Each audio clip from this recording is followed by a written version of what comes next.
Okay, let's talk about the 49ers' new depth chart, but not just the names on it. Let's dig into the story it's telling.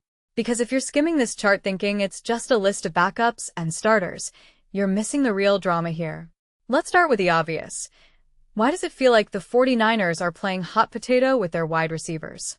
Deebo Samuel is obviously locked in as the Z, but Demarcus Robinson being labeled as the X because Mike Evans is out? That's not just a placeholder, it's a warning label. What happens when Evans comes back? Is Robinson suddenly a luxury they can't afford? Or is this a trial run to see if he can be the next Josh Reynolds type hidden gem?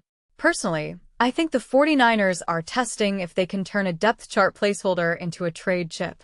If he shines in August, some desperate team might overpay. Smart move, but it also shows how thin this position is.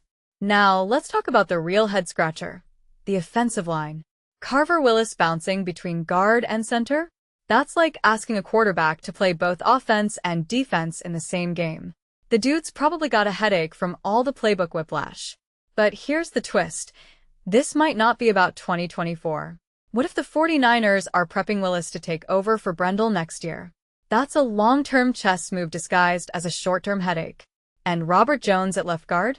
Sure, he's a veteran, but isn't that just code for we don't love our options? In my opinion, this line isn't built to dominate. It's built to survive until the trade deadline. Let's pivot to defense, where Bryson Eason is being quietly hyped as the next run-stopping monster. 323 pounds and an 85th percentile broad jump? That's not just a tackle, that's a brick wall. But here's the thing. The 49ers are doubling down on size at a time when the league is speeding up.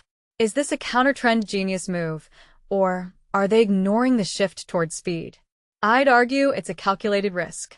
If the Chiefs and Bills are going to gash you through the air anyway, maybe you just dare other teams to try to run on you.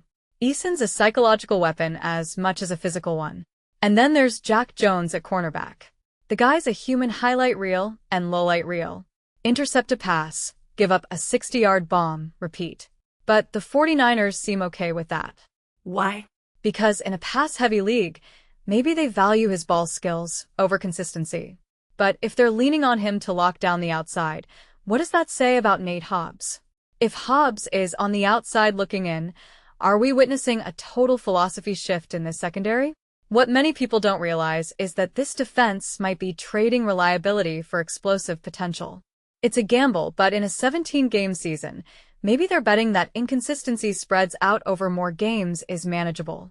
If you take a step back, this depth chart feels like a blueprint for a team that's prioritizing good enough on paper while banking on their coaching staff to outscheme the flaws. But is that sustainable in a league where injuries can torpedo a season? This raises a deeper question.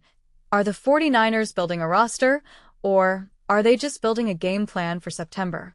Because the longer I stare at this chart, the more I wonder if they're betting that their starters stay healthy just long enough to make the hard decisions later. What do you think?